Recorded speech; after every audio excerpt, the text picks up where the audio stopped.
আল্লাহর পয়গম্বর আইয়ুব আলাইহিস সালাতু ওয়াস সালাম তখন শুয়েছিলেন। তাকায় দেখে রে ওই পায়ের কাছে বসে বসে বিবি রহিমা চোখের পানি ফালায়া কান্দে। আইয়ুব আলাইহিস সালাম কয়, ও বিবি তুমি কি যাবা না? তোমার তিনজন সতীন আমার কাছ থেকে বিদায় নিয়ে চলে গেছে, তুমি কি যাইবা না? তুমি কি যাইবা না? বিবি রহিমা চোখের পানি ফালায় বলে, পয়গম্বর আমার, আমাকে আপনি তো অবশ্যই ভালো করে চিনেন, আমি এই ফ্যামিলির লোক না। এই যে বিবি রহিমা, তিনি ছিলেন ইউসুফ নবী, যে ইউসুফ নবী নাকি পৃথিবীর অর্ধেক সৌন্দর্যের মালিক ছিল ইউসুফ নবী। ওই ইউসুফ নবীর ছেলের ঘরের মেয়ের হলো বিবি রহিমা। ইউসুফ নবীর ছেলের ঘরের মেয়ের নাম বিবি রহিমা।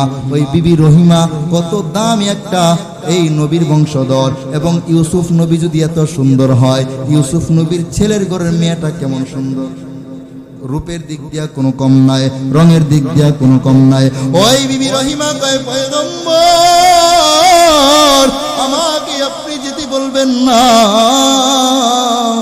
আমি আপনাকে ছেড়ে যেতে চাই না। ও বিবি আমার, তুমি যদি যেতে না চাও তোমাকে রাখবো, যদি যেতে চাও তাহলে তোমাকে দিতে রাজি আছি। বিবি রহিমা চোখের পানি ফালায় কয়, পয়গম্বর হাসরের ময়দানটা বড় কঠিন হবে। এই ময়দানে কেউ কারো পরিচয় দিবে না, কেউ কারো সাথে পরিচিতি দিবে না।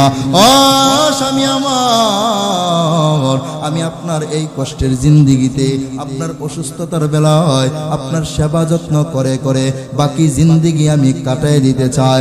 ও পয়গম্বর আমার, আপনি আমাকে যেতে বলবেন না। হাসরের ময়দানে আল্লাহ পাক যদি আমাকে বলে, ও রহিমা তুমি আমার জন্য কি নেক আমল করেছো, আমি ডাক দিয়ে বলবো, ও দয়ার মালিক, আমি তেমন কোন আমল করতে পারি না, কিন্তু তোমার পয়গম্বর আইয়ুবকে তুমি এত বছর অসুস্থ রাখছিলা। শুধু তাই না, সারা শরীর পর্যন্ত পচে গিয়েছিল, গোশতটা নরম নরম হয়ে গেছিল, এই পোকাগুলো কামড়াইতেছিল শরীরের মধ্যে। ও বাবারা, যুবক ভাইয়ের একটু খেয়াল করেন ওই দৃশ্যটা কেমন দেখা দিছিল। এরপরেও বিবি রহিমা কয়, আল্লাহ পাক যদি আমাকে বলে, ও রহিমা তুমি আমার জন্য কি আমল করে আসছো, আমি বলবো, আল্লাহ আমি তেমন আমল করতে পারি নাই, কিন্তু তোমার পয়গম্বর আইয়ুবকে তুমি অসুস্থ বানাইছিলা, তিনজন সতীন চলে গেছিল, কিন্তু আমি বিবি রহিমা যাই না। আমি আমার স্বামী আপনার নবী আইয়ুবের সেবা যত্ন করে করে বাকি জিন্দিগি আমি কাটিয়েছি। তোমার নবী এবং আমার স্বামীর সেবা যদি তোমার কাছে পছন্দ হয়, এই পছন্দের কাজটার উসিলায় আমাকে হাসরের ময়দানে তুমি মাফ করে দাও। আপনার এই খেদমতটাকে আমি হাসরের ময়দানে উসিলা বানাইতে চাই, এই জন্য আমাকে আপনি যেতে বলবেন না পয়গম্বর। আমি যেতে চাই না, আমি বাকি জিন্দেগি আপনার সেবা করতে চাই। হয়ে গেল এই বিবি রহিমা দিনের পরে দিন, রাতের পরে রাত এই আইয়ুব নবীর সেবা যত্ন করে, সেবা করে, যত্ন করে, খাওয়ায়, গোসল করে। যে সময় যেই সেবা করা দরকার, যে সময় যে খেদমত করা দরকার, এই সময় সেই খেদমত করতেছে। তাকায় দেখেন না, ওই বিবি রহিমা বন্ধগুলা সহ্য করে করে স্বামী আইয়ুব নবীর সেবা যত্ন করে, কিন্তু কিছু হিংসুক প্রতিবেশী তারা সহ্য করতে পারে না। ডাক দিয়া বলে, বিবি রহিমা তোমার স্বামীর গন্ধ আমরা সহ্য করতে পারি না, তোমার স্বামীর গন্ধর কারণে আমাদের বাচ্চা কাচ্চার কষ্ট হয়, তুমি যাও যাও, এই বাড়ি ছেড়ে চলে যাও, এলাকা ছেড়ে চলে যাও। বিবি রহিমা চোখের পানি ফালায়া ফালায়া স্বামী আইয়ুব আলাইহিস সালাতু ওয়াস সালামকে নিয়া এই চার রাস্তার মোড়ের মধ্যে বৈশা গেছে। আহারে, এমন একটা জায়গায় গিয়া বসলো, যেই জায়গায় বসার কারণে কৃষকেরা হাওরে কাজ করে রাস্তা দিয়ে আসে, গন্ধ সহ্য করতে পারে না। বিবি রহিমাকে ধমক দিয়া কথা বলে, এখান থেকে চলে যাও। বাজার থেকে মানুষ আসে, ওই বাজারের লোকেরাও বিবি রহিমাকে ধমক দিয়া কথা বলে। এক পর্যায়ে এই লেখাপড়ার ছাত্রগুলা যখন ওই রাস্তা দিয়া যায়, ওই ছাত্রগুলা সহ্য করতে পারে না, বিবি রহিমাকে শক্ত ভাষায় কথা বলে, কারো কথা সহ্য করা যায় না। বিবি রহিমা ওই স্বামী আইয়ুব আলাইহিস সালাতু ওয়াস সালামকে নিয়ে একটা ডাস্টবিনের কাছে চলে গেছে। ডাস্টবিনেও গন্ধ, আর আইয়ুব আলাইহিস সালাতু ওয়াস সালামের শরীরের মধ্যেও গন্ধ। এই বিবি রহিমা চিন্তা করেছে, আমি যদি ডাস্টবিনের কাছে চলে যাই আমাকে আর কেউ কিছু বলবে না, কারণ ডাস্টবিনের কাছে তো মানুষ আসে না। এই বলিয়া বিবি রহিমা আইয়ুব আলাইহিস সালাতু ওয়াস সালামকে নিয়ে ডাস্টবিনের পাশে চলে যায়। তাবু টানায়া রাতের পরে রাত, দিনের পরে দিন কাটাইতেছে। আর এই যে বিবি রহিমা, তার হাতে তো কোনো ক্যাশ নাই, কোনো টাকা নাই। কি করে? মানুষের বাড়িতে কাজ করে, কাজ করার বিনিময় মানুষ কিছু খাবার দেয়, ওই খাবারগুলা নিজে খায়, স্বামী আইয়ুবকে খাওয়ায়, এই কিছু অর্থ দেয়, এই অর্থগুলা দিয়া খাবার কিনিয়া ওই নিজে খাবার ক্রয় করে, নিজে খায়, স্বামীকে খাওয়ায়। এইভাবে বছরের পরে বছর যাচ্ছে, বছরের পরে বছর যাচ্ছে। আহারে, বর্তমান স্ত্রীগুলা যদি এমন হইতো, আর বর্তমান স্বামীগুলা যদি এমন হইতো, কোন সংসারে অশান্তি হতো না। চিল্লায়া বলো ঠিক কিনা? সুবহানাল্লাহ, সুবহানাল্লাহ, আলহামদুলিল্লাহ, লা ইলাহা ইল্লাল্লাহ। তোমার রিজিকে পরে অবাধ্য হয় কেমন করে, তোমার রিজিকে পরে অবাধ্য হয় কেমন করে, খোঁজে না পায় কোনো ভাষা, খোঁজে না পায় কোনো ভাষা, শুকর গুজার সবে আল্লাহ, সুবহানাল্লাহ, আলহামদুলিল্লাহ, লা ইলাহা ইল্লাল্লাহ। তাহলে আমাদের সুখে দুঃখে, বিপদ আপদ, হাসি কান্নায়, সর্বাবস্থায় শুকরিয়া আদায় করব একজনের, তিনি কে? এই শুকরিয়া আদায় করব একজনের, তিনি হলেন আল্লাহ পাক রব্বুল আলামিন। আমরা জানি আল্লাহ পাক যেহেতু পরীক্ষার এই হলকে কায়েম করেছেন, এবং এই পরীক্ষার হলে আল্লাহ পাক আমাদেরকে পাঠিয়েছেন, এবং এই পরীক্ষার প্রশ্নগুলোকে আল্লাহ পাক নিজেই সাজিয়েছেন, এবং এই পরীক্ষার প্রশ্ন অনুযায়ী যদি আমরা উত্তর প্রদান করতে পারি, এর ফলাফল স্বয়ং আল্লাহ পাক নিজেই দিবেন। তাহলে এই পরীক্ষাগুলো যদি আমাদের সামনে আসে, আমরা শুকরিয়া আদায় করব কার?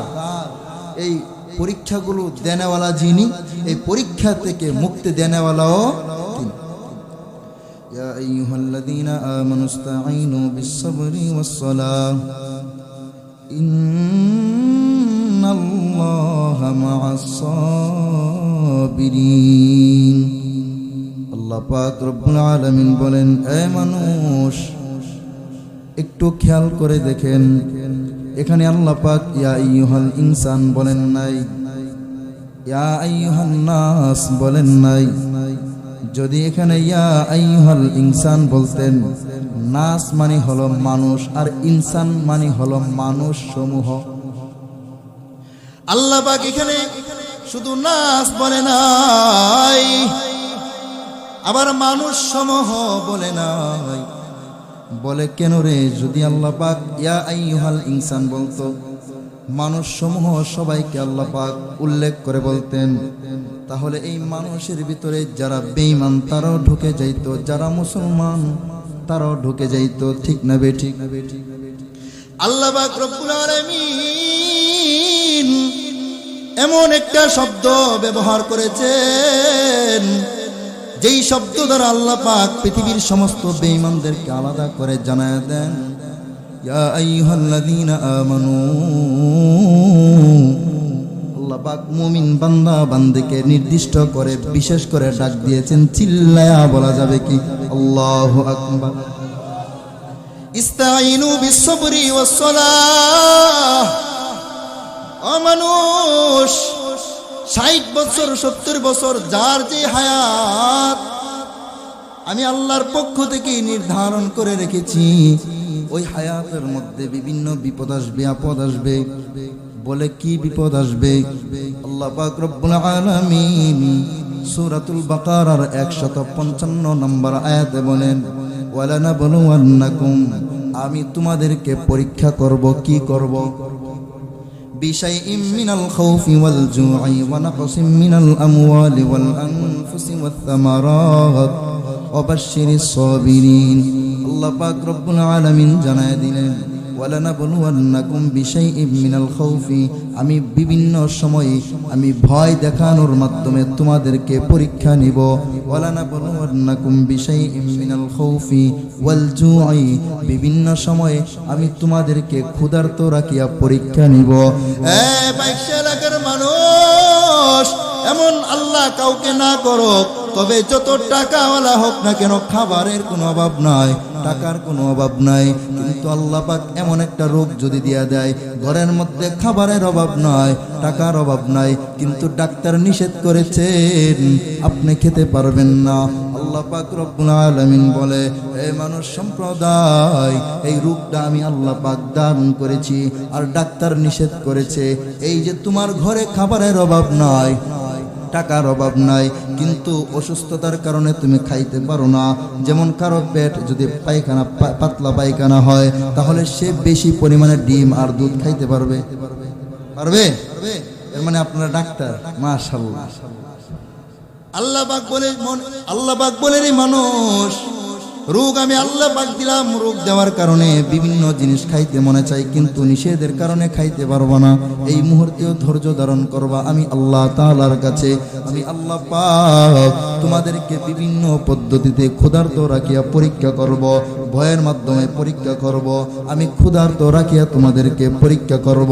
শুধু তাই না রে মানুষ, জান মালের ক্ষয়ক্ষতির মাধ্যমে পরীক্ষা করব। ব্যবসায়িক বছরের শুরুতে এক ধরনের ব্যবসা, শেষে আরেক ধরনের ব্যবসা।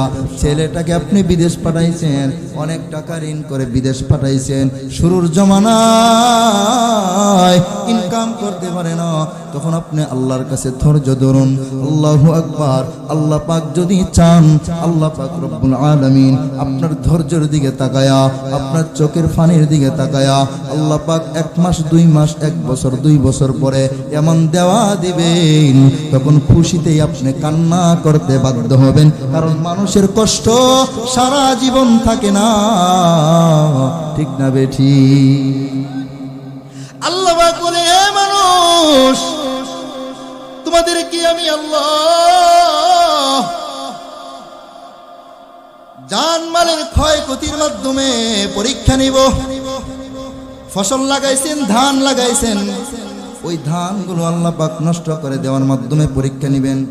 বিভিন্ন ফল ফ্রুটের গাছ 1 বছর আসছে আর 1 বছর আসে নাই, দেওয়ার মালিককে। আল্লাহ পাক বলে, আমি তোমার একটা গরু মাইরা নিলাম, মইরা গেল, তাহলে এই গরু মইরা যাওয়ার দ্বারা তোমার পরীক্ষা আমি আল্লাহ পাক নিব। এক কথায় মানুষের জিন্দেগির সুখ দুঃখ সর্বাবস্থায় আল্লাহ পাক পরীক্ষা নিবে। সুস্থতা অসুস্থতা দিয়া আল্লাহ পাক পরীক্ষা নিবে। আল্লাহ পাক বলে, মুমিন আমার, ওই পরীক্ষা নেওয়ার পরে যখন আমি তোমাদেরকে পরীক্ষা নিব, ওই সমস্ত বিপদ আপদে পড়িয়া, অসুস্থতার মধ্যে পড়িয়া, টেনশনের মধ্যে পড়িয়া, এই দুঃখের মধ্যে পড়িয়া, আমি আল্লাহ পাক রব্বুল আলামিনের কাছে ইস্তাইনু বিসসবরি ওয়াসসালাহ, 1 নম্বর ধৈর্যের মাধ্যমে, সবর ধৈর্যের মাধ্যমে আমি আল্লাহর কাছে সাহায্য চাইবা। 2 নম্বর নামাজের মাধ্যমে সাহায্য চাইবা। তাহলে কই জিনিসের মাধ্যমে? 2 জিনিসের মাধ্যমে।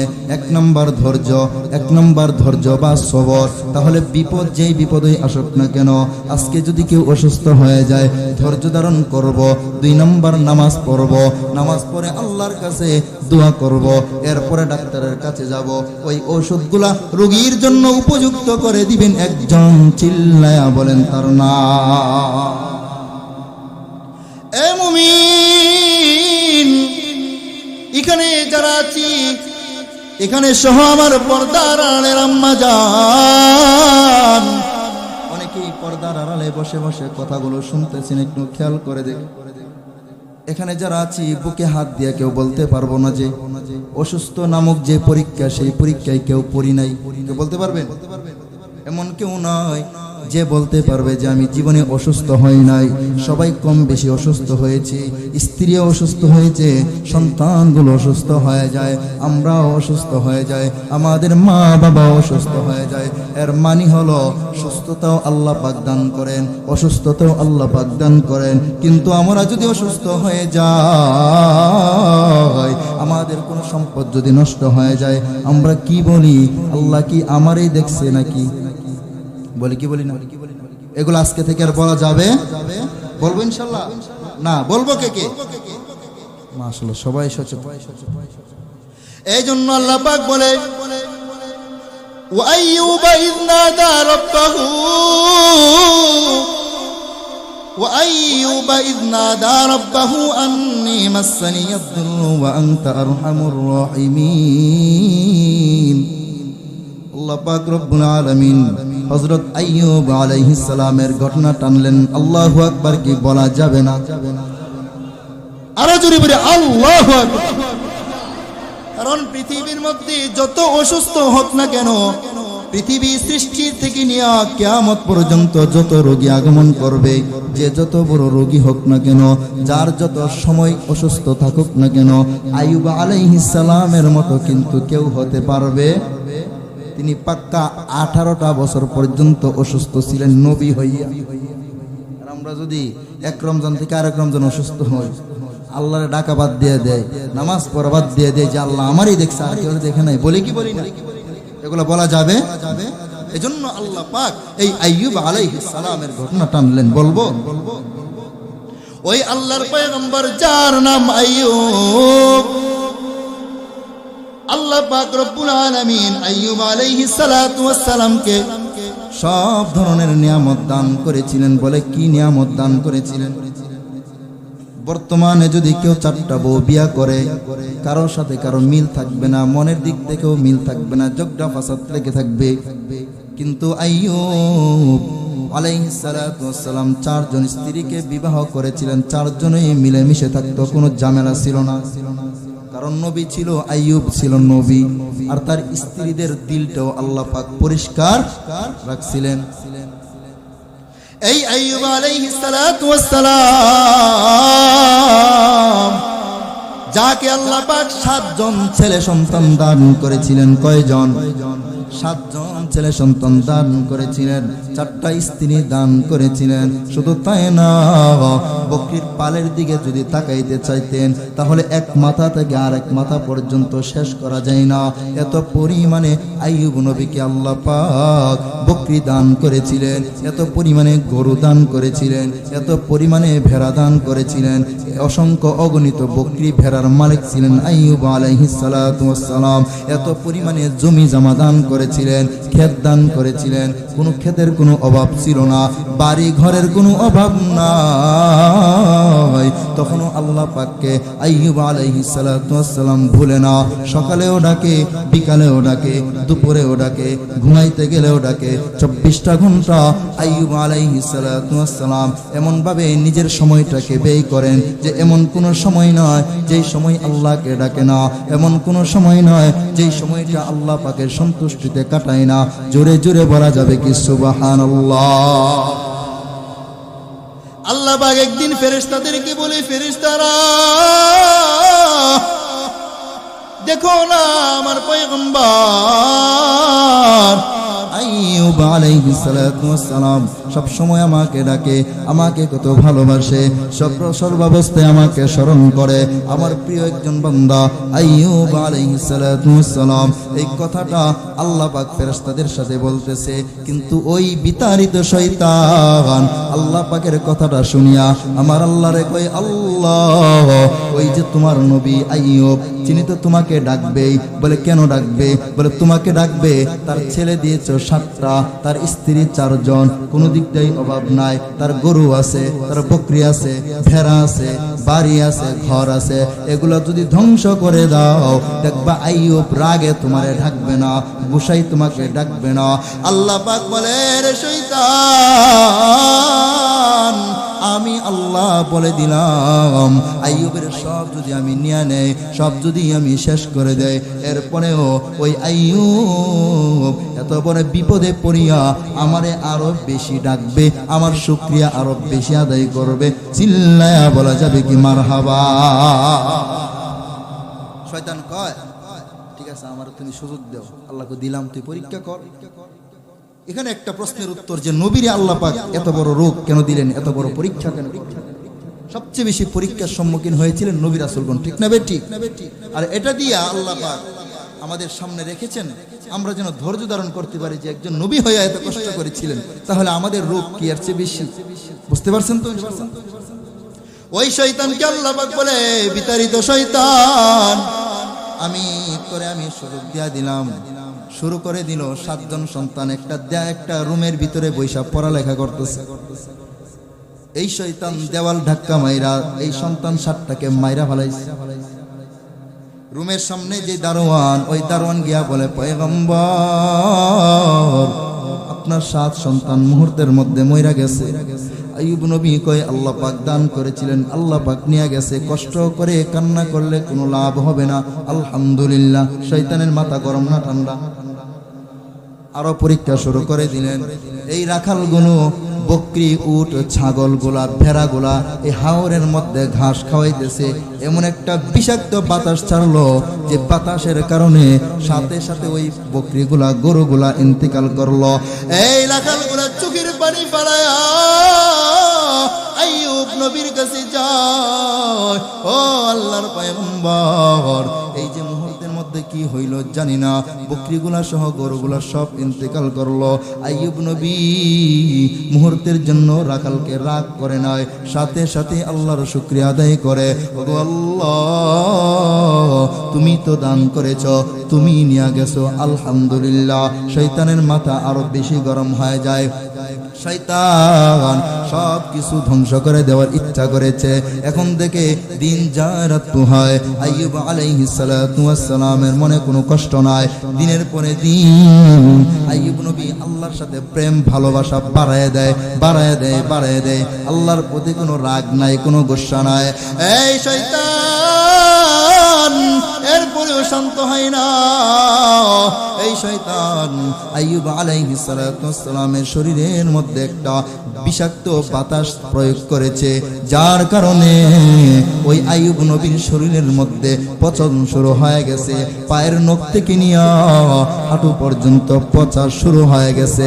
এক পর্যায়ে তাকায় দেখে রে পচন বাড়তে বাড়তে বাড়তে বাড়তে বাড়তে বাড়তে একেবারে হাঁটু থেকে নিয়ে কোমর পর্যন্ত পচন বাড়তেছে, আর শরীর থেকে গন্ধ আর গন্ধ বের হচ্ছে।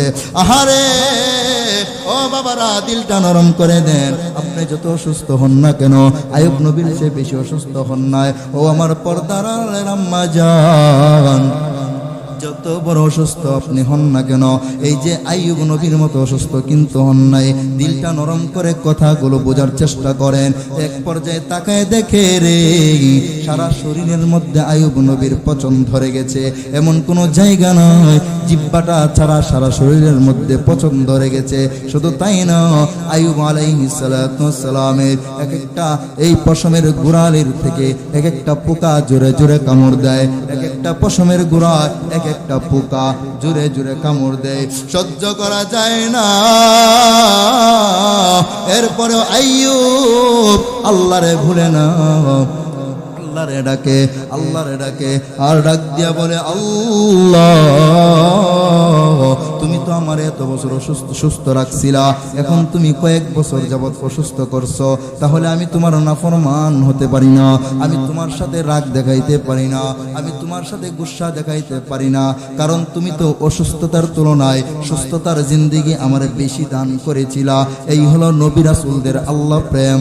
এই যুবক বন্ধু আমার, আইয়ুব নবীর শরীরের গন্ধ এমন ভাবে বেড়ে যায়। ও আম্মা জান, একটু দিলের কান দিয়ে শোনার চেষ্টা করেন। আর আল্লাহর পয়গম্বর আইয়ুব নবীর 4 জন স্ত্রী ছিল, এক এক করে 3 জন স্ত্রী আয়েশা আইয়ুব আলাইহিস সালামকে বলে, ও পয়গম্বর, আমরা আর সহ্য করতে পারি না, গন্ধ সহ্য করা যায় না, আমাদেরকে আপনি বিদায় দিয়া দেন, আর সহ্য করা যায় না।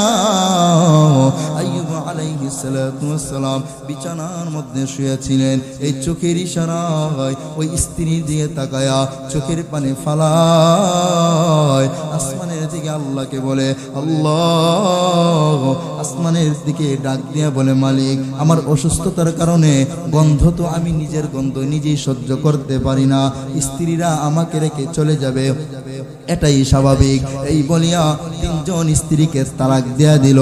যেহেতু 3 জন আসছিল, এই 3 জনকে তালাক দেয়া দিছে। কিন্তু আল্লাহর পয়গম্বর আইয়ুব আলাইহিস সালাতু ওয়াস সালাম তখন শুয়েছিলেন। তাকায় দেখে রে, ওই পায়ের কাছে বসে বসে বিবি রহিমা চোখের পানি ফালায়া কান্দে। আইয়ুব আলাইহিস সালাম কই, ও বিবি, তুমি কি যাবা না? তোমার 3 জন সতীন আমার কাছ থেকে বিদায় নিয়ে চলে গেছে, তুমি কি যাইবা না? তুমি কি যাইবা না? বিবি রহিমা চোখের পানি ফালায় বলে, পয়গম্বর আমার, আমাকে আপনি তো অবশ্যই ভালো করে চিনেন, আমি এই ফ্যামিলির লোক না। এই যে বিবি রহিমা, তিনি ছিলেন ইউসুফ নবী, যে ইউসুফ নবী নাকি পৃথিবীর অর্ধেক সৌন্দর্যের মালিক ছিল ইউসুফ নবী। ওই ইউসুফ নবীর ছেলের ঘরের মেয়ের হলো বিবি রহিমা। ইউসুফ নবীর ছেলের ঘরের মেয়ের নাম বিবি রহিমা। ওই বিবি রহিমা কত দামি একটা এই নবীর বংশধর, এবং ইউসুফ নবী যদি এত সুন্দর হয়, ইউসুফ নবীর ছেলের ঘরের মেয়েটা কেমন সুন্দর, রূপের দিক দিয়া কোনো কম নাই, রঙের দিক দিয়া কোনো কম নাই। ওই বিবি রহিমা কয়, পয়গম্বর, আমাকে আপনি যেতে বলবেন না, আমি আপনাকে ছেড়ে যেতে চাই না। ও বিবি আমার, তুমি যদি যেতে না চাও তোমাকে রাখবো, যদি যেতে চাও তাহলে তোমাকে দিতে রাজি আছি। বিবি রহিমা চোখের পানি ফালায় কয়, পয়গম্বর, হাসরের ময়দানটা বড় কঠিন হবে। এই ময়দানে কেউ কারো পরিচয় দিবে না, কেউ কারো সাথে পরিচিতি দিবে না।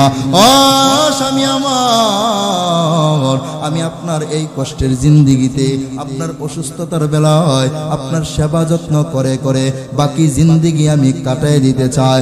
ও পয়গম্বর আমার, আপনি আমাকে যেতে বলবেন না। হাসরের ময়দানে আল্লাহ পাক যদি আমাকে বলে, ও রহিমা, তুমি আমার জন্য কি নেক আমল করেছো, আমি ডাক দিয়ে বলবো, ও দয়ার মালিক, আমি তেমন কোনো আমল করতে পারি না, কিন্তু তোমার পয়গম্বর আইয়ুবকে তুমি এত বছর অসুস্থ রাখছিলা। শুধু তাই না, সারা শরীর পর্যন্ত পচে গিয়েছিল, গোশতটা নরম নরম হয়ে গেছিল, এই পোকাগুলো কামড়াইতেছিল শরীরের মধ্যে। ও বাবারা, যুবক ভাইয়ের একটু খেয়াল করেন ওই দৃশ্যটা কেমন দেখা দিছিল। এরপরেও বিবি রহিমা কয়, আল্লাহ পাক যদি আমাকে বলে, ও রহিমা, তুমি আমার জন্য কি আমল করে আসছো, আমি বলবো, আল্লাহ, আমি তেমন কোনো আমল করতে পারি নাই, কিন্তু তোমার পয়গম্বর আইয়ুবকে তুমি অসুস্থ বানাইছিলা, 3 জন সতীন চলে গেছিল, কিন্তু আমি বিবি রহিমা যাই না, আমি আমার স্বামী আপনার নবী আইয়ুবের সেবা যত্ন করে করে বাকি জিন্দেগি আমি কাটিয়েছি। তোমার নবী এবং আমার স্বামীর সেবা যদি তোমার কাছে পছন্দ হয়, এই পছন্দের কাজটার উসিলায় আমাকে হাসরের ময়দানে তুমি মাফ করে দাও। আপনার এই খেদমতটাকে আমি হাসরের ময়দানে উসিলা বানাইতে চাই, এই জন্য আমাকে আপনি যেতে বলবেন না পয়গম্বর। আমি যেতে চাই না, আমি বাকি জিন্দেগি আপনার সেবা করতে চায়। হয়ে গেল এই বিবি রহিমা দিনের পরে দিন, রাতের পরে রাত এই আইয়ুব নবীর সেবা যত্ন করে, যত্ন করে, খাওয়ায়, গোসল করে। যে সময় যেই সেবা করা দরকার, যেই সময় যে খেদমত করা দরকার, এই সময় সেই খেদমত করতেছে। তাকায় দেখেন না, ওই বিবি রহিমা গন্ধগুলা সহ্য করে করে স্বামী আইয়ুব নবীর সেবা যত্ন করে। কিন্তু কিছু হিংসুক প্রতিবেশী তারা সহ্য করতে পারে না। ডাক দিয়া বলে, বিবি রহিমা, তোমার স্বামীর গন্ধ আমরা সহ্য করতে পারি না। তোমার স্বামীর গন্ধর কারণে আমাদের বাচ্চা কাচ্চার কষ্ট হয়। তুমি যাও যাও, এই বাড়ি ছেড়ে চলে যাও, এলাকা ছেড়ে চলে যাও। বিবি রহিমা চোখের পানি ফালায়া ফালায়া স্বামী আইয়ুব আলাইহিস সালাতু ওয়াস সালামকে নিয়া এই চার রাস্তার মোড়ের মধ্যে বৈশা গেছে। আহারে, এমন একটা জায়গায় গিয়া বসলো, যে জায়গায় বসার কারণে কৃষকেরা হাওরে কাজ করে রাস্তা দিয়ে আসে, গন্ধ সহ্য করতে পারে না। বিবি রহিমাকে ধমক দিয়া কথা বলে, এখান থেকে চলে যাও। বাজার থেকে মানুষ আসে, ওই বাজারের লোকেরাও বিবি রহিমাকে ধমক দিয়া কথা বলে। এক পর্যায়ে এই লেখাপড়ার ছাত্রগুলা যখন ওই রাস্তা দিয়া যায়, ওই ছাত্রগুলা সহ্য করতে পারে না, বিবি রহিমাকে শক্ত ভাষায় কথা বলে। কারো কথা সহ্য করা যায় না। বিবি রহিমা ওই স্বামী আইয়ুব আলাইহিস সালাতু ওয়াস সালামকে নিয়া একটা ডাস্টবিনের কাছে চলে গেছে। ডাস্টবিনেও গন্ধ, আর আইয়ুব আলাইহিস সালাতু ওয়াস সালামের শরীরের মধ্যেও গন্ধ। এই বিবি রহিমা চিন্তা করেছে, আমি যদি ডাস্টবিনের কাছে চলে যাই আমাকে আর কেউ কিছু বলবে না, কারণ ডাস্টবিনের কাছে তো মানুষ আসে না। এই বলিয়া বিবি রহিমা আইয়ুব আলাইহিস সালাতু ওয়াস সালামকে নিয়া ডাস্টবিনের পাশে চলে যায়। তাবু টানায়া রাতের পরে রাত, দিনের পরে দিন কাটাইতেছে। আর এই যে বিবি রহিমা, তার হাতে তো কোনো ক্যাশ নাই, কোনো টাকা নাই। কি করে?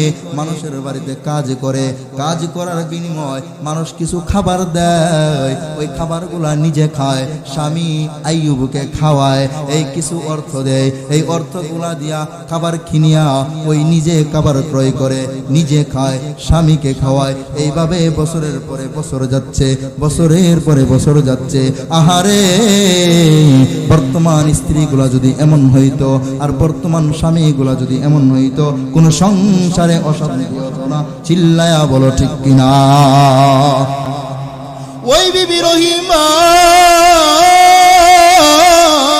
চোখের পানি ফালায়া ফালায়া এই স্বামীর সেবা যত্ন করে, এরপরও অধৈর্য হয় না। আর আইয়ুব নবীও অধৈর্য হয় না, দিলটা নরম করে কথাগুলো বোঝার চেষ্টা করেন। ও যুবক ভাইরা, ও বৃদ্ধ বাবারা, একটু খেয়াল করে শোনার চেষ্টা করেন। বিবি রহিমা একদিনের ঘটনা, একজন মহিলার বাড়িতে কাজ করতে গিয়েছে।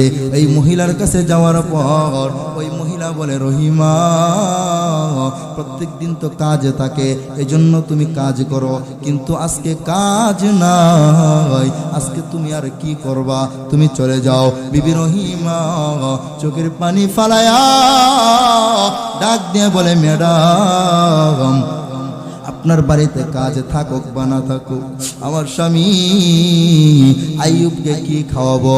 তার তো খাবার নাই। আপনাদের বাসায় কাজ করার বিনিময়ে কিছু খাবার নেই, কিছু অর্থ নেই। আজকে যদি না দেন আমার অসুস্থ স্বামী কি খাবে? এরপরে বিবি রহিমার চুলটা ছিল কোমর একবারে ছাড়াইয়া যাইত। এই ম্যাডাম ডাক দিয়া বলে, রে রহিমা, তবে একটা জিনিস তোমাকে দিতে হবে। কি দিব? বলে, তোমার চুলগুলো অনেক সুন্দর দেখা যায়, তোমার চুলগুলা যদি কেটে দাও, ওই চুলের বিনিময় তোমার স্বামীর জন্য এবং তোমার জন্য কিছু খাবার দিব। ওই বিবি রহিমা চোখের পানি ফালায় বলে, ম্যাডাম, এই যে চুল, এই চুল দিয়ে আমি কোনো সৌন্দর্য প্রকাশ করি না। এই চুলটা দ্বারা আমার স্বামী যখন দাঁড়াতে মনে চায়, তখন স্বামীর সামনে গিয়া দাঁড় করে দাঁড়ায়। আমি যদি স্বামীকে দাঁড় করাতে চাই, আমার হাতের চাপে স্বামীর কষ্ট হয়, যেহেতু স্বামীর গোশত নরম হয়ে গেছে। ও ম্যাডাম আমার চুলগুলা কাটবেন না। ওই ম্যাডাম বলে না না, চুলগুলা যদি না দেও তাহলে তোমাকে আর তোমার স্বামীকে খাবার দিব না। এই কথা বলার পর এই বিবি রহিমা নিজের আকর্ষণীয় চুলগুলা কেটে দিয়া ডাক দিয়া বলে আপা গো নেও নেও, চুলগুলা দিলাম, কিছু খাবার দাও। বিবি রহিমা এই চুলগুলার বিনিময়ে খাবার নিয়ে বাড়ির দিকে রওনা দিছে। আর ওই জায়গায় ডাস্টবিনের পাশে কিন্তু আইয়ুব নবী একা একা আছে, আল্লাহকে ডাকতেছে। এই বিবি রহিমা রওনা দিয়েছে, এই ফাঁকে শয়তান একটা পুরুষের ভাব ধরিয়া, পুরুষের আকৃতি নিয়া এই আইয়ুব নবীর কাছে যাইয়া বলে, আইয়ুব তুমি যেই স্ত্রীকে তোমার পাশে রাখছো, যে স্ত্রী তোমার সেবা যত্ন করে, যে স্ত্রীর এত ভালোবাসা তুমি দাও, শুনে নাও ওই স্ত্রী বিবি রহিমা কিন্তু চুরি করেছে, ধরা খেয়েছে। আইয়ুব আজকে চুরি করেছে, ধরা খেয়েছে, যার বিনিময় ওই তোমার বিবি রহিমার চুলগুলা মালিক নিয়ে কেটে দিয়েছে। আপনারাই বলেন চুরি করেছে কিনা? চুরি করে না, ওই শয়তানের তো মাথা গরম। আহারে যা করি না কেন এই আইয়ুব তো আল্লাহরে ভুলে না, দিন যায় রাত পোহে আল্লাহকে বেশি বেশি স্মরণ করে, আল্লাহকে বেশি বেশি ডাকে। একটু দিলটা নরম করে শোনার চেষ্টা করেন ও যুবক ভাইয়েরা, ও বৃদ্ধ বাবারা, পর্দার আড়ালের মা বোনেরা, ও আল্লাহর বান্দা বান্দি। এই বিবি রহিমা যখন আইয়ুব নবীর কাছে যায়, আইয়ুব নবী ডাক দিয়া বলে, বিবি আমার দেখি একটু ঘুরো, তোমার মাথাটা দেখি। আইয়ুব নবী তাকায় দেখে রে ওই লোকটা যা বলেছে তাই হয়ে গেছে, মাথার মধ্যে চুল নাই। এই আইয়ুব একটু রাগান্বিত ভাষায় ওই বিবি রহিমাকে বলে, তোমার চুল কোথায়? তুমি নাকি চুরি করেছ। বিবি রহিমা চোখের পানি ফালায় কয়, পয়গম্বর আমার, ও প্রাণের স্বামী আমার, আপনি আমার প্রতি এই ধারণা করবেন না, আমি চুরি করি না। আপনার জন্য কাজ করে করে খাবার আনি, কিন্তু আজকে মালিক নিয়ে বলেছে এই খাবার নাই, কোনো কাজ নাই, আমার চুলের বিনিময়ে টাকা দিবে, খাবার দিবে। এজন্য আপনার ভালোবাসা আমার শখের চুলগুলো আমি কেটে দিলাম গো স্বামী। আপনার কাছে যে বলেছে সে মিথ্যা কথা বলেছে। এই কথা বলার পর আইয়ুব নবী বুঝতে পেরেছেন ওই লোকটা শয়তান ছিল, এই মুর্দাত ছিল, ওই বিতাড়িত শয়তান ছাড়া কেউ নাই। এইভাবে স্বামী স্ত্রীর দিন যাচ্ছে, রাত পোহাচ্ছে। আইয়ুব নবী এবং বিবি রহিমার দিন যাচ্ছে, রাত পোহাচ্ছে। এইভাবে দিন যায়, রাত পোহায়। 15 বছর হয়ে গেল, 16 বছর হয়ে গেল, 17 বছর হয়ে গেল। এক পর্যায়ে 18 বছরে পা রাখলেন। 18 বছর দিন যায়, রাত পোহায়, শেষ হইতেছে। যেহেতু আইয়ুব নবীর অসুস্থতার বয়স ছিল 18 বছর, যেদিন সুস্থ হবেন এর আগে আইয়ুব আলাইহিস সালাতু ওয়াস সালাম ঘুম থেকে ফজরের সময় যখন উঠেন তখন তাকায়া দেখে রে ওই আইয়ুব নবীর জিহ্বার মধ্যে পোকা উঠে গেছে। আইয়ুব নবী কান্না করে বলে, আল্লাহ 3.5 হাত বডিকে তুমি পচায় দিছো পরীক্ষা করার জন্য, এরপরে তোমাকে আমি ডাকা বন্ধ করি নাই, তোমার শুকরিয়া আদায় করেছি, তোমার গুণগান আমি করেছি, তোমার শুকরিয়া, তোমার প্রশংসা আমি করেছি। কিন্তু আজকে যখন আমি ঘুম থেকে উঠলাম, আমি তাকায় দেখলাম আমার জিহ্বার মধ্যে পোকা পড়ে গেছে। আমি জিহ্বার পোকার কারণে সুবহানাল্লাহ বলতে পারি না। বলে কেন রে? সুবহানাল্লাহ বললে পোকাটা পড়ে যায়, আমারও কষ্ট হয়। ও মালিক, আমি আলহামদুলিল্লাহ বলতে পারি না। আলহামদুলিল্লাহ বললে পোকা মাটিতে পড়ে যায়, লা ইলাহা ইল্লাল্লাহ বলতে কষ্ট হয়, পোকাটা মাটিতে পড়ে যায়, ইল্লাল্লাহ বলতে কষ্ট হয়, আল্লাহু আকবার বলতে কষ্ট হয়। আমার জিহ্বার থেকে ওই পোকাটা পড়ে গেছে। বলে এই পোকাটাকে তো আমি নিজে বসাই নাই, তুমি তো পরীক্ষা করার জন্যই এই পোকাটাকে বসিয়েছ। ওই পোকাগুলোর খাবার হলো একমাত্র আমার শরীরের রক্ত, আমার শরীরের গোশত, আমার শরীরের পুঁজগুলা এই পোকাগুলোর খাবার। ও দয়ার মালিক, অন্তত জিহ্বাটা তুমি সুস্থ রাখো, যাতে তোমারে আমি ভালো করে রাখতে পারি, বেশি বেশি করে রাখতে পারি। এই বলে বলে আল্লাহ পাকের কাছে দোয়া করতেছে, আল্লাহ আমার তুমি সুস্থ করে দাও। এর ফাঁকে বিবি রহিমা প্রতিদিনের ন্যায় একজনের বাড়িতে কাজ করতেছে। আমি ঘটনাটা সংক্ষেপে বলতেছি। যেদিন আইয়ুব নবী সুস্থ হবেন সেদিনে আমি চলে আসছি, একটু খেয়াল করেন। বিবি রহিমা একজনের বাড়িতে কাজ করার জন্য গেছে, আর আইয়ুব নবী আল্লাহর কাছে দোয়া করতেছে, আর দোয়ার সাথে সাথে আল্লাহর আরশ পর্যন্ত সন্তুষ্ট। চিল্লায়া বলা যাবে কি আল্লাহু আকবার। وأيوب إذ نادى ربه أني مسني الضر وأنت أرحم الراحمين। আল্লাহ এই আয়াত নাজিল করে জানায় দিলেন, ও দুনিয়াবাসী ভালো করে শুনো, এই আইয়ুব নবী অসুস্থ হয়া আমার কেমনে ডাকছিল, এই কথাগুলো ভালো করে খেয়াল করো।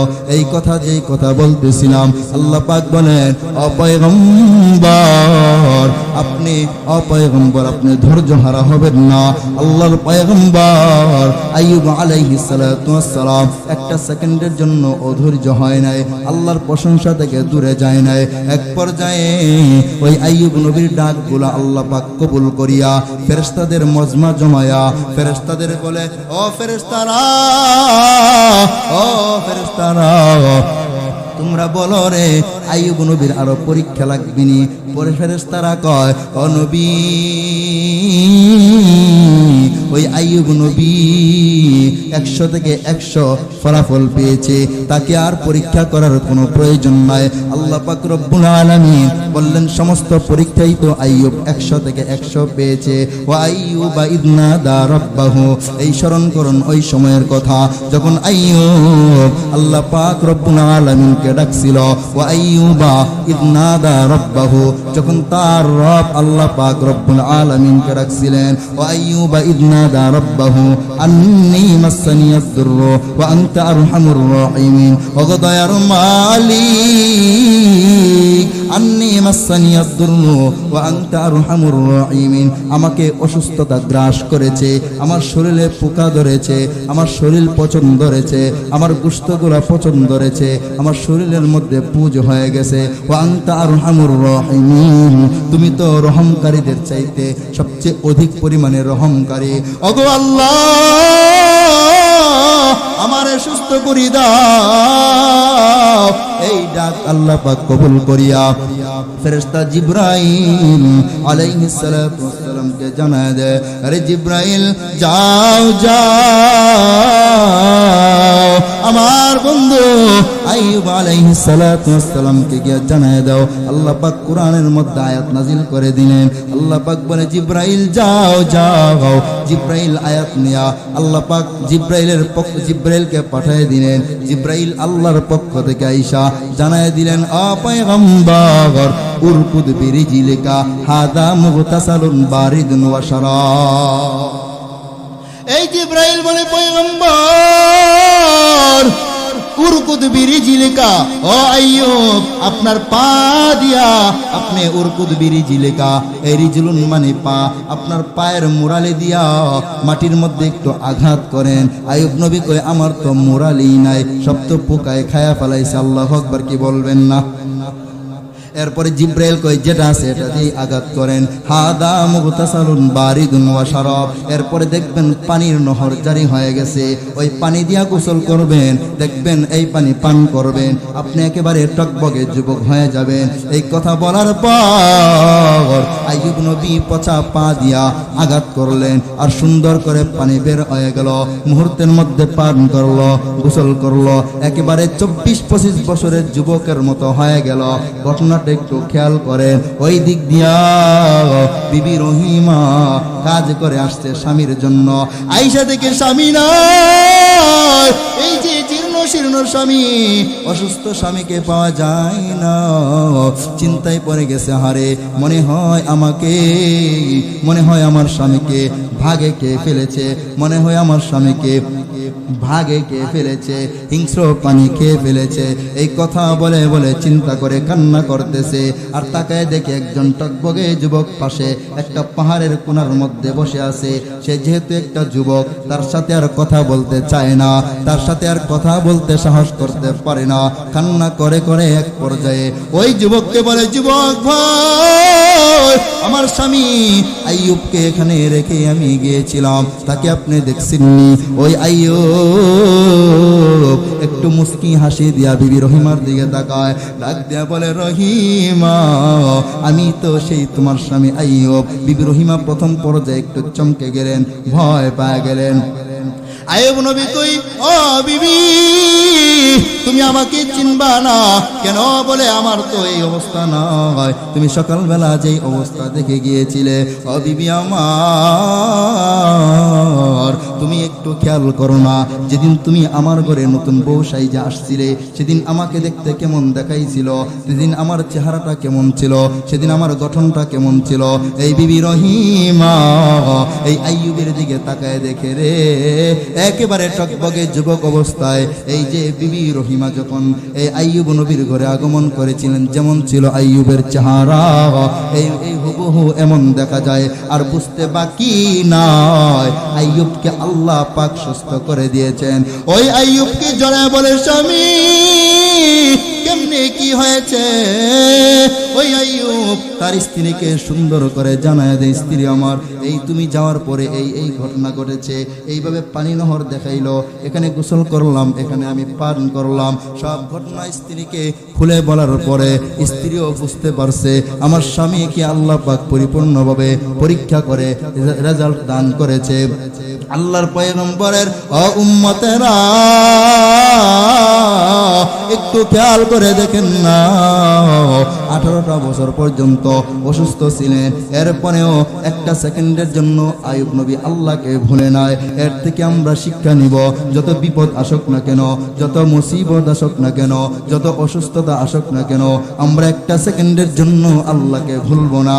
ও আমার পাইকশে এলাকার কলিজার টুকরা আম্মা জান, একটু খেয়াল করে শুনেন, এই বিবি রহিমা একজন নারী, আপনি পাইকশা এলাকার মা বোনেরও একজন নারী। সে যে পরিমাণে স্বামী ভক্ত ছিল, এই বিপদে স্বামীর বিপদে তার পাশে ছিল, স্বামীর অসুস্থতায় তার পাশে ছিল।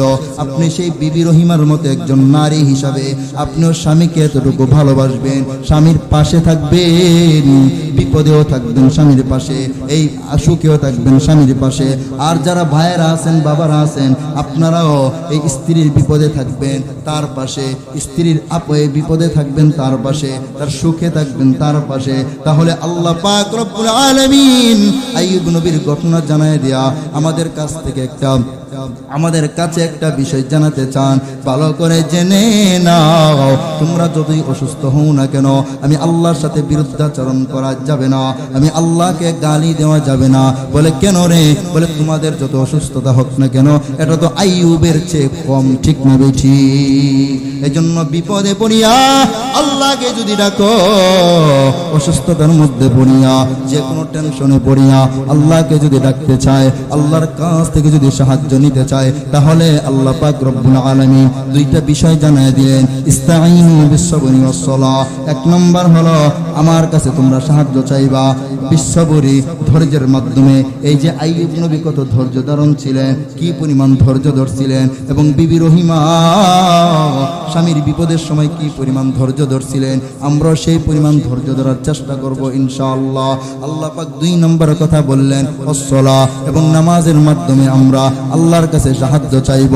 আল্লাহর পয়গম্বরের উম্মত একটু খেয়াল করে দেখো, কিন্তু আমরা এমন, আমরা নামাজ পড়ি না, আমরা ফরজও পড়ি না, আমরা ওয়াজিবও পড়ি না, আমরা নফলও পড়ি না, আমরা মুস্তাহাবও পড়ি না, আমরা আল্লাহর ইবাদত বন্দেগী করি না। এরপরেও আল্লাহ পাক আমাদেরকে জানিয়ে দিলেন এই নামাজের মাধ্যমে আমি আল্লাহর কাছে সাহায্য চাইবা। কিন্তু আমি আপনাদেরকে কষ্ট দেওয়ার জন্য বলবো না, আমি আপনাদের এলাকার পরিচিত মানুষ, আপনারা আমাকে ভালো করে চিনেন, এজন্য আমি ভালো করে আপনাদের অবস্থা যখন দেখতাম, আপনাদের প্রতি এখন আমার সুধারণা।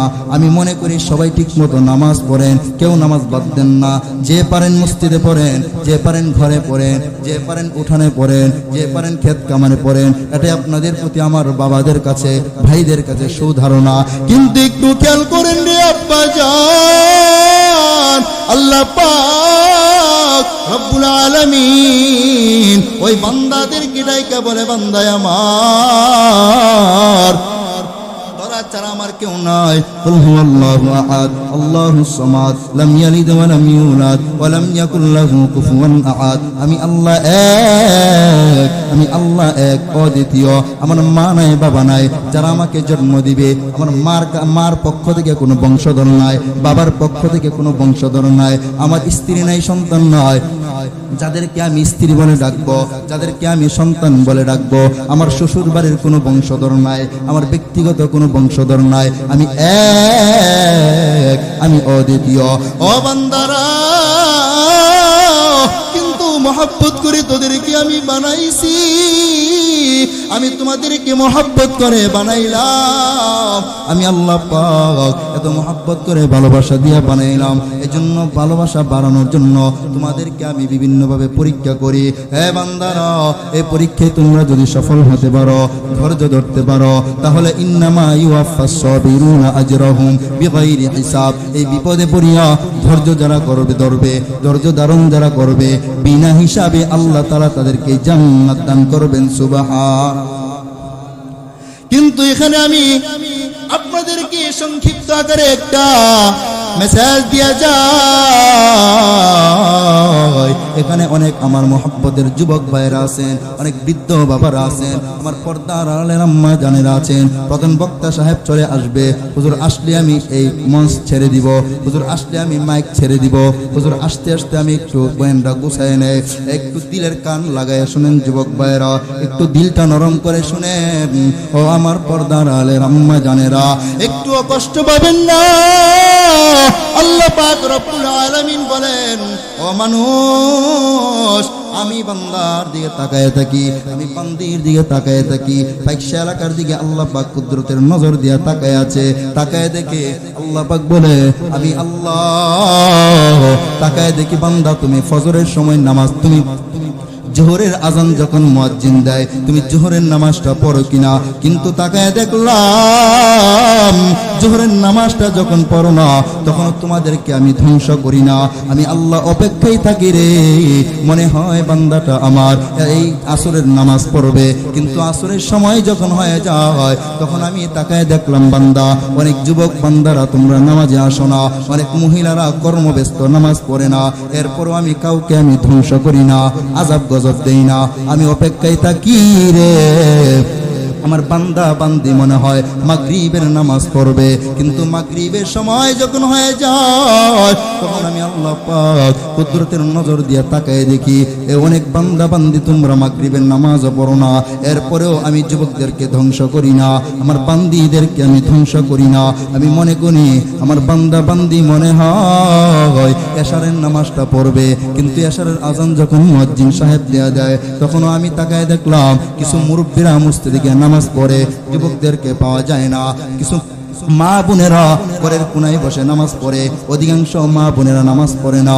আল্লাহ পাক বলে, শুনে না, আমি আসারের সময় যে আশা করছিলাম, আমার আশাটা তোমরা পূরণ করতে পারো নাই।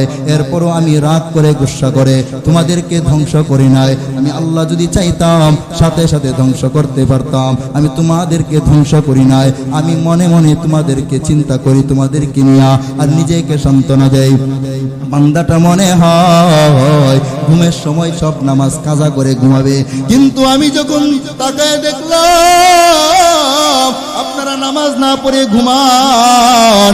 আল্লাহ পাক বলে, বান্দা বান্দি, এরপরেও আমি তোমাদেরকে ধ্বংস করি নাই, আমি অপেক্ষায় আছি। ফজরের সময় যখন হয়ে যাবে, ঘুম থেকে উঠিয়া আমার বান্দা বান্দিরা, আমার যুবক বান্দারা নামাজ পড়বে, আমার বান্দিরা নামাজ পড়বে ফজরের সময়। কিন্তু ফজরের সময় দেখা যায় অন্যান্য ওয়াক্তের তুলনায় আরো নামাজের সংখ্যা কম। এরপরও ঘুমের মধ্যে আমি ধ্বংস করি না, আমি কুদরতের নজর দিয়া তাকায় দেখি, আহারে বান্দা নামাজ পড়লেও তো আমার ওই বান্দা, নামাজ না পড়লেও তো আমার ওই বান্দা। যে বান্দিটা নামাজ পড়ে সেটা যেমন আমি আল্লাহর বান্দি, যে বান্দিটা নামাজ পড়ে না সেই বান্দিটা তো আমি আল্লাহর বান্দি। এরপরে আল্লাহ পাক আফসোসের সুরে, দুঃখ নিয়া মন ভরা ব্যথা, আল্লাহর কুদরতি মন ভরা ব্যথা নিয়া সূরাতুল ইনফিতারের মধ্যে আল্লাহ পাক জানায় দেন, ইয়া আইয়ুহাল ইনসান মা গররাকা বিরব্বিকাল কারীম আল্লাযী খলাকাকা ফাসাওয়াকা ফাআদালাক ফি আইয়ি সূরাতিন মা শাআ রাক্কাবাক। আল্লাহ পাক রব্বুল আলামিন মহাগ্রন্থ আল কোরআনের 30 পারার এই সূরাতুল ইনফিতারে জানায় দেন, ও বান্দা ও বান্দিরা, আমি তাকায় আসলাম জোহর পড়বি, জোহরও পড়ো নাই, ভাবছিলাম মাগরিব পড়বি, মাগরিবও পড়ো নাই, এশাও পড়ো নাই, আসরও পড়ো নাই, ফজরও পড়ো নাই। এ বান্দা, এরপরেও আমি তোমাদেরকে ধ্বংস করি নাই। বলে কেন করো নাই? কারণ তোমরা তো আমার বান্দা, তোমরা তো আমার বান্দি, তোমরা ছাড়া আমি আল্লাহর কেউ না। তবে আমি আফসোসের সরে জানালাম, ইয়া আইয়ুহাল ইনসান মা গাররাকা বিরব্বিকাল কারীম, আমার মতো এত বড় রব্বে কারীম থেকে তোমাকে কোন জিনিস ধোঁকায় ফালাইলো? হে যুবক, আল্লাহ পাক বলে, যুবক আমার, আমি আল্লাহ থেকে তোমারে কোন জিনিসটা ধোঁকায় ফালাইলো? ও বৃদ্ধ বাবারা, আল্লাহ পাক বলে, আমি আল্লাহ থেকে কোন জিনিস তোমাকে ধোঁকায় ফালাইলো? হে মা বোনেরা, আল্লাহ পাক বলে, মা গাররাকা বিরব্বিকাল কারীম, হে রব্বে কারীম আল্লাহ থেকে কোন জিনিস তোমাকে ধোঁকায় ফালাইলো, যার কারণে তুমি জোহর, আসর, মাগরিব, এশা, ফজর কিছুই পড়ো নাই? তুমি কি সেই রবকে চিনো না? الذي خلقك فسواك فعدلك في أي صورة ما شاء ركبك الذي خلقك فسواك فعدلك যে আল্লাহ তোমাকে বানিয়েছে, যে আল্লাহ তোমার যেখানে যে অঙ্গ দেওয়া দরকার, যেখানে হাত দেওয়া দরকার সেখানে হাত দিয়েছে, যেখানে পা দেওয়া দরকার সেখানে পা দিয়েছে, যেখানে চক্ষু দেওয়া দরকার সেখানে চোখ দিয়েছে, যেই আল্লাহ যেখানে মাথা দেওয়া দরকার সেখানেই মাথা দিয়েছে, মাথার মধ্যে কি দেওয়া দরকার আল্লাহ পাক ভালো করে জেনে বুঝে দিয়েছে। তোমাকে হাঁটার জন্য পা দিয়েছে, তোমাকে হাত দিয়ে স্পর্শ করার জন্য হাত দিয়েছে, তোমার 3.5 হাত বডিকে আল্লাহ পাক দান করেছে। আল্লাযী খলাকাকা ফাসাওয়াকা ফাআদালাক, একেবারে যখন যে জিনিসটা যেইভাবে দেওয়ার দরকার সেইভাবেই আল্লাহ পাক দান করেছেন। আল্লাযী খলাকাকা ফাসাওয়াকা ফাআদালাক ফি আইয়ি সূরাতিন মা শাআ রাক্কাবাক। আল্লাহ পাক এত সুন্দর সূরত দিয়া বান্দা বান্দিরে বানাইছে, এরপরে আল্লাহ পাক বলে, বান্দা আমি আল্লাহ তোমাদেরকে সব কিছু দিলাম, মা গাররাকা বিরব্বিকাল কারীম, এরপরেও এই দামি আল্লাহ থেকে তোমাকে কে গাফেল করলো? কোন জিনিসটা আমি আল্লাহ থেকে তোমারে ধোঁকায় ফালাইলো? আরে বান্দা, আমি দেখলাম তুই নামাজ পড়ো না, এরপরও ধ্বংস করি না, কিন্তু তুমি তোমার মারে ডাকো, আমি আল্লাহ কষ্ট পাই না। তুমি তোমার বাবারে ডাকো, আমি আল্লাহ কষ্ট পাই না। তুমি তোমার স্ত্রীরে ডাকো, আমি আল্লাহ কষ্ট পাই না। তুমি তোমার সন্তানকে ডাকো, আমি আল্লাহ কষ্ট পাই না। বলে কেন রে বান্দা? তোমার দুনিয়াটা সাজানোর জন্য তোমার মা বাবার প্রয়োজন, স্ত্রী সন্তানের প্রয়োজন, মামা খালুর প্রয়োজন। তুমি তাদেরকে ডাকো, তাদেরকে সময় দাও, তাদেরকে ভালোবাসো। আমার কোনো ব্যথা নাই, আমার কোনো কষ্ট নাই, কিন্তু রে গোলাম, রাত দিন 24টা ঘন্টার ভিতরে আমি আল্লাহকে 1টা ঘন্টা দান করো। এই 5 ওয়াক্ত নামাজ পড়তে 1টা ঘন্টার চেয়ে বেশি লাগবে না। আল্লাহ কয়, রে গোলাম, 23টা ঘন্টা তুমি নিজের কাজে ব্যয় করো, 1টা ঘন্টা আমি আল্লাহকে দান করো। 12টা মাসের মধ্যে 11টা মাস তুমি খাও দাও ফুর্তি করো, 1টা মাস রমজানুল মুবারক আমি আল্লাহকে দান করো।